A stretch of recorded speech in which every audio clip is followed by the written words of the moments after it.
This KFAN podcast is sponsored by Builders and Remodelers, exclusive Twin Cities provider of Elements Windows. Get the highest quality windows at unmatchable value. Visit buildersandremodelers.com for more details. Fan.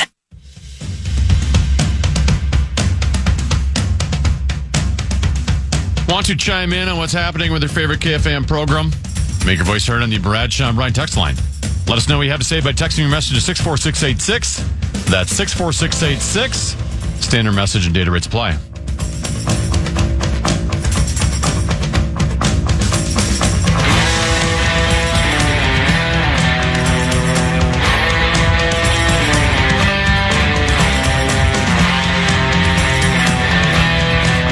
Couple 13-14 pass, Common Man program. Common, Tennessee, the legendary Mark Rosen joins us now. Before we dive into a couple of things with Mark Rosen, I should report, Tennessee, that yesterday there was a doubleheader between two college baseball teams who had lost a combined 141 games in a row.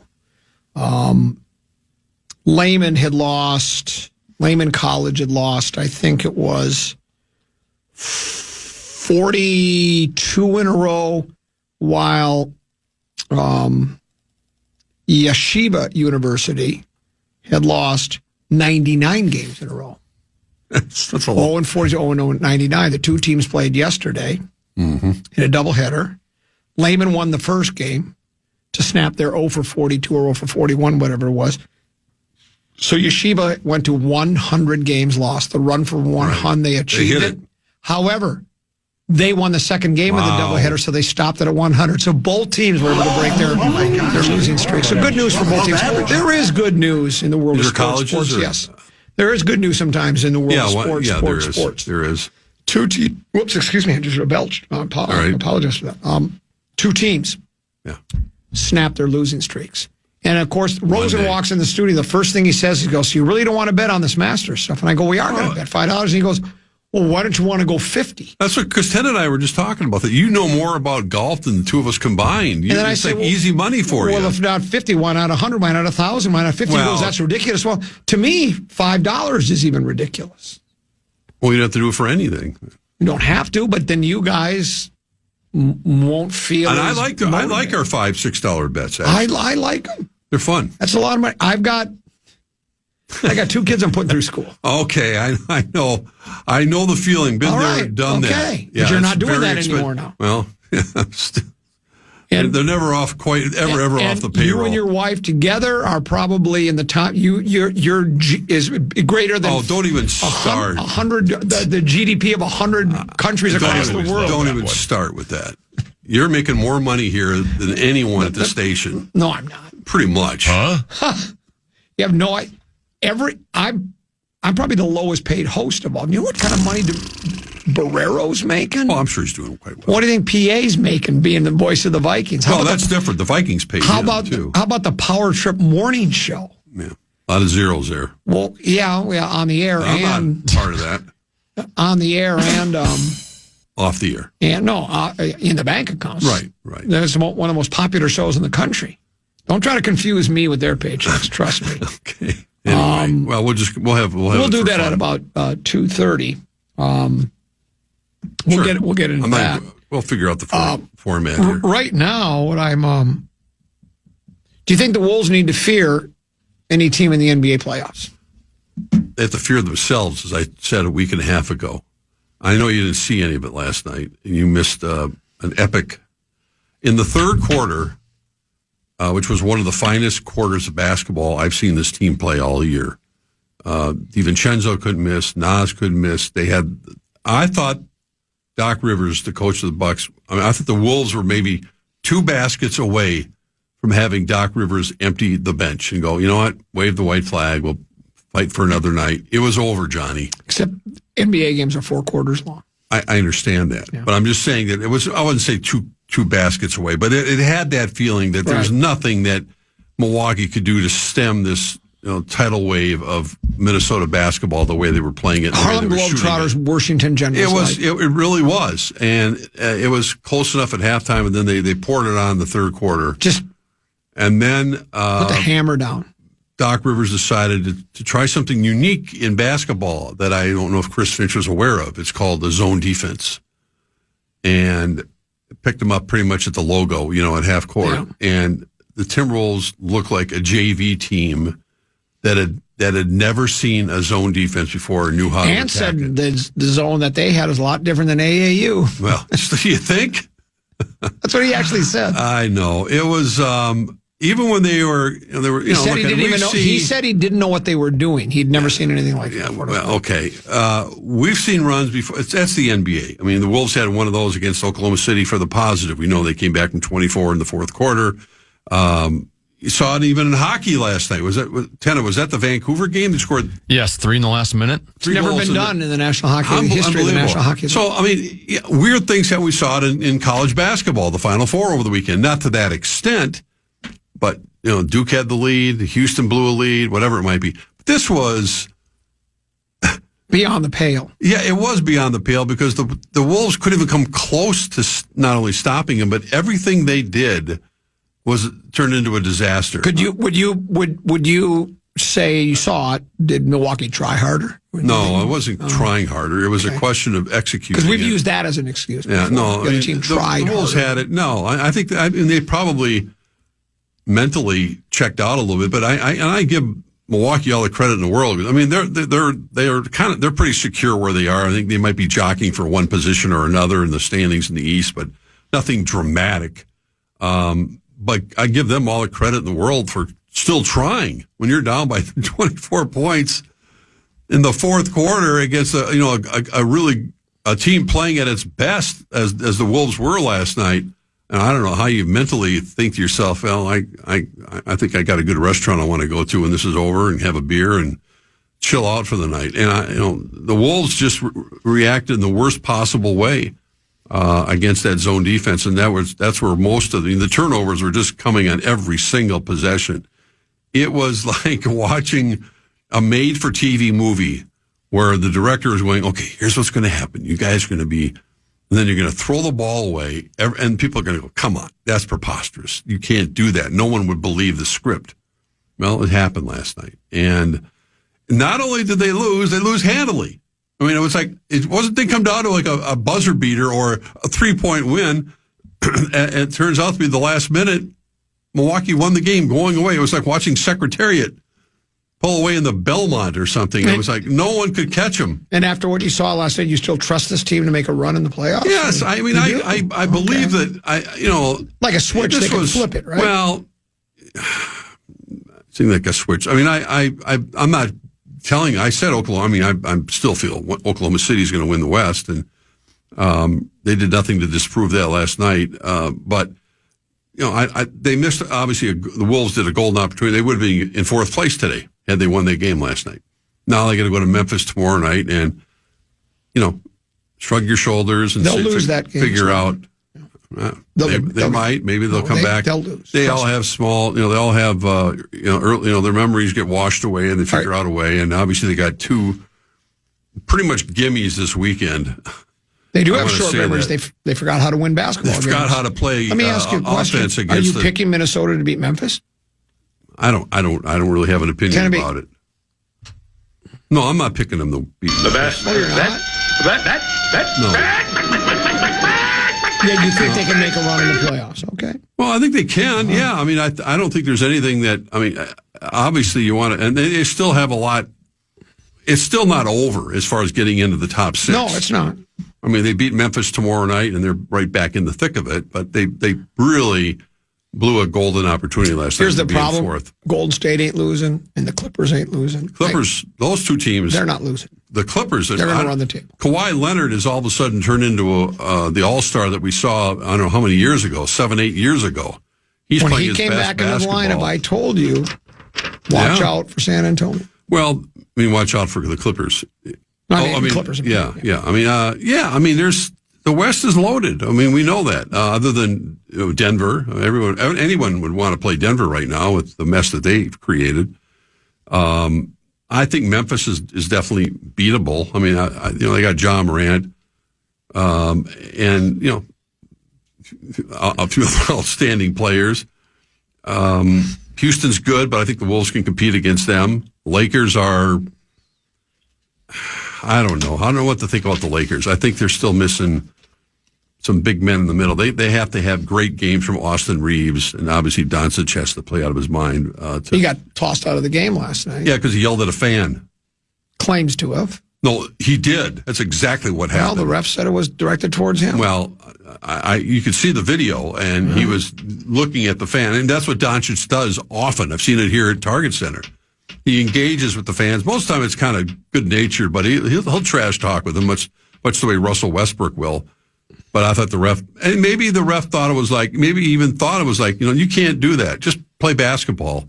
Don't start engaging, and that's worthy of a technical. I didn't get his. Well, the story I saw said that the ref thought it was directed at him. No, well, maybe he thought it was. You're getting ripped. For what? No, hold on. They come in so quickly that they disappear. Because they ripped the Wolves? Well, no. Here's what it said.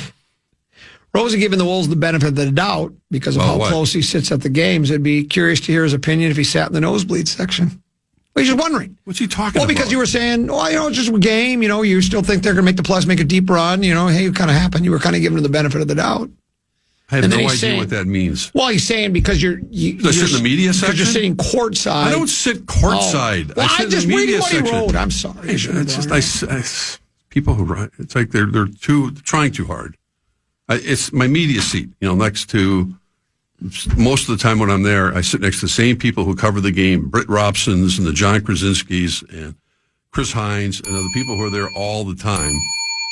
Those are the people I sit next to, right in the media section, which are good seats. Really nice seats. They're very nice seats, but that's where I sit. What did they have for dinner last night? Oh, they was an away game. Yeah, I knew. No, they were not here. They play here Friday and Sunday, and that's What's for dinner? Do you know? I'm not going Friday night. I don't know. What are you doing? Oh, you got AC/DC. No, that's tomorrow night. Tomorrow night. Yeah. It's hard to keep up.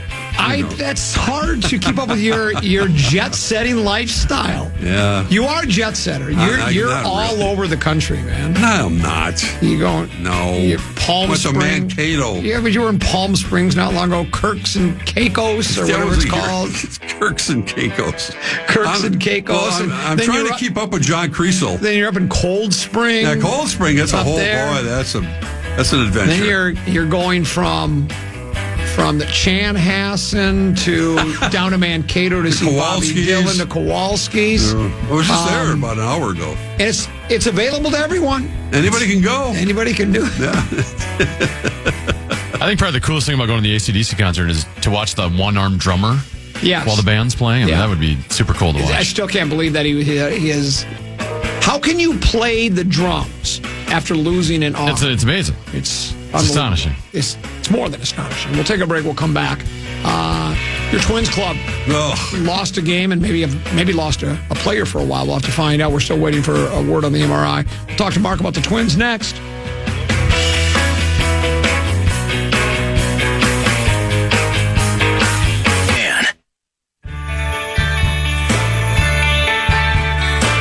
Superior Landscape and Irrigation is celebrating 21 years this Saturday, the 12th, from 9 to 5 at the grand opening of their new showroom in Maplewood. Enjoy free food and chances to win a hot tub, solo stove, grand opening exclusive deals, and a ton more. Find out all the info at KFAN.com, keyword calendar.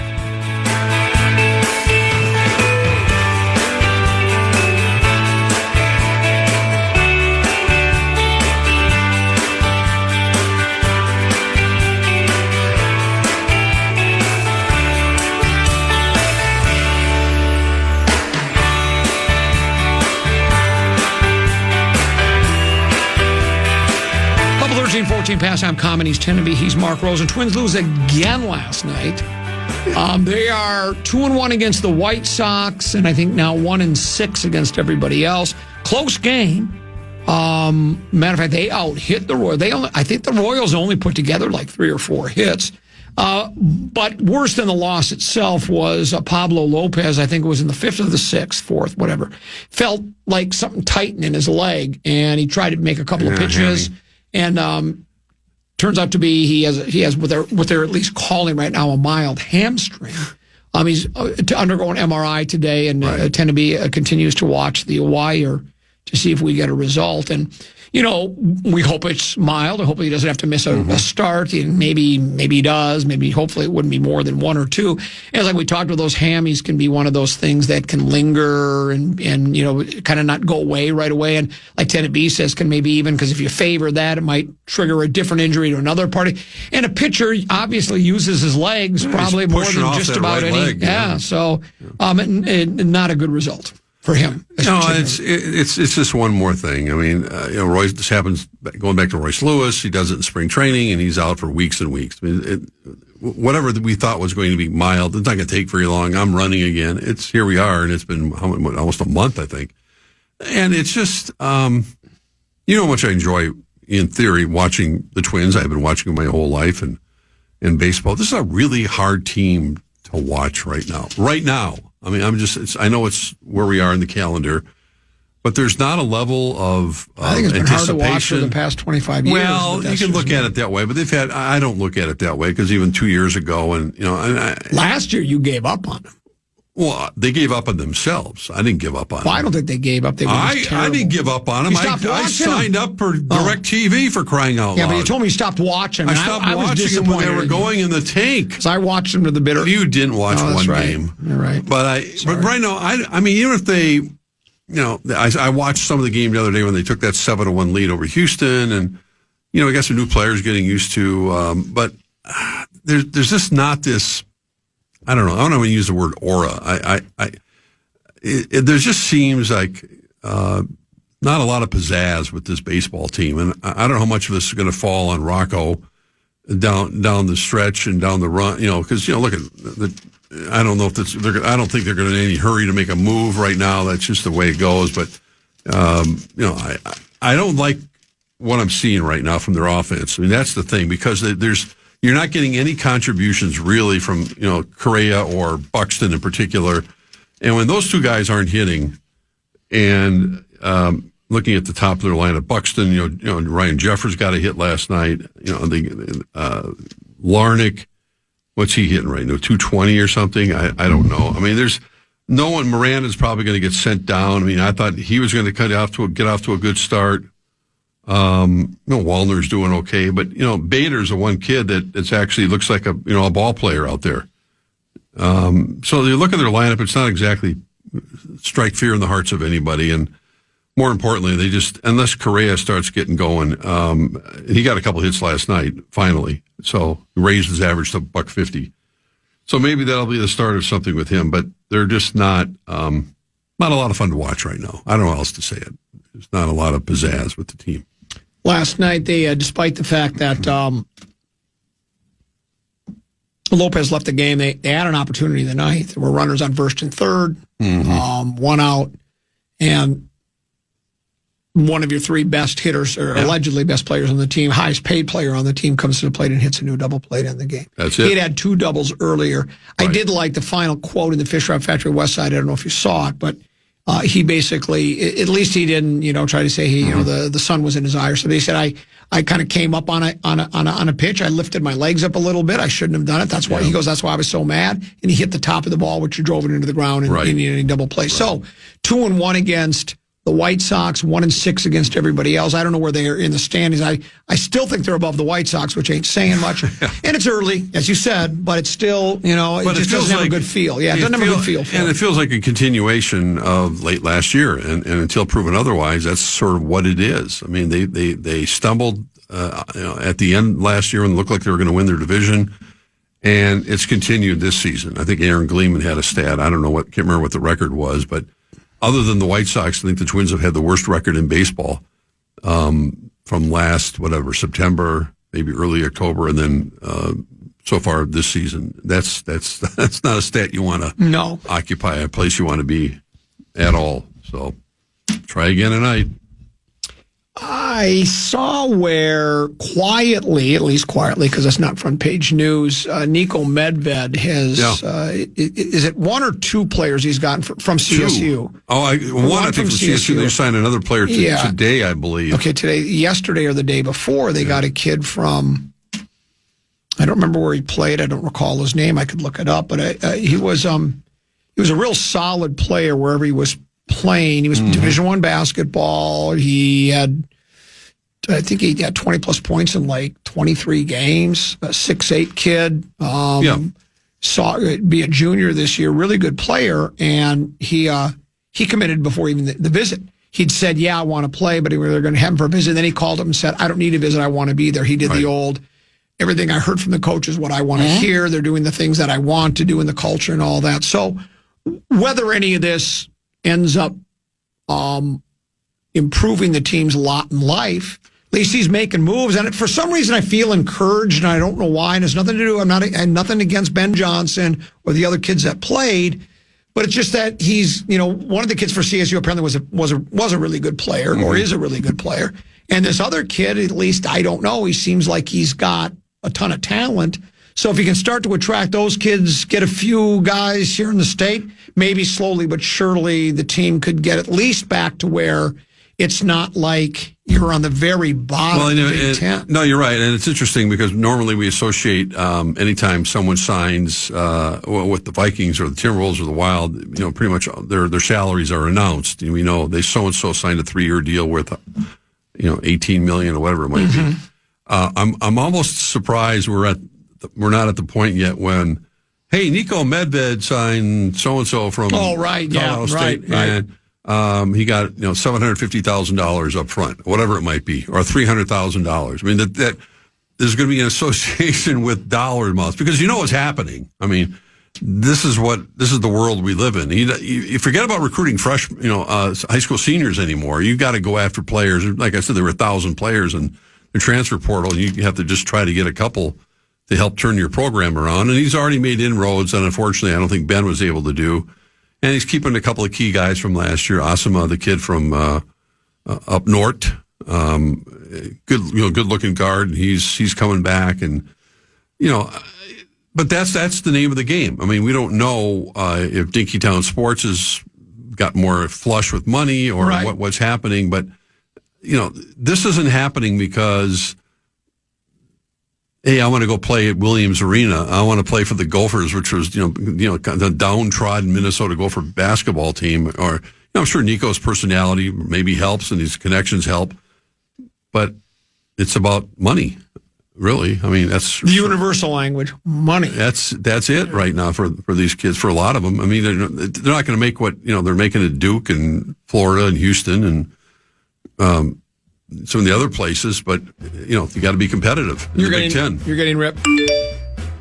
Seriously, Rosen just figured out a Minnesota squad's tough to watch. Has he seen the Wolves? Does he know the Wild have scored 4 goals since Kaprizov was injured?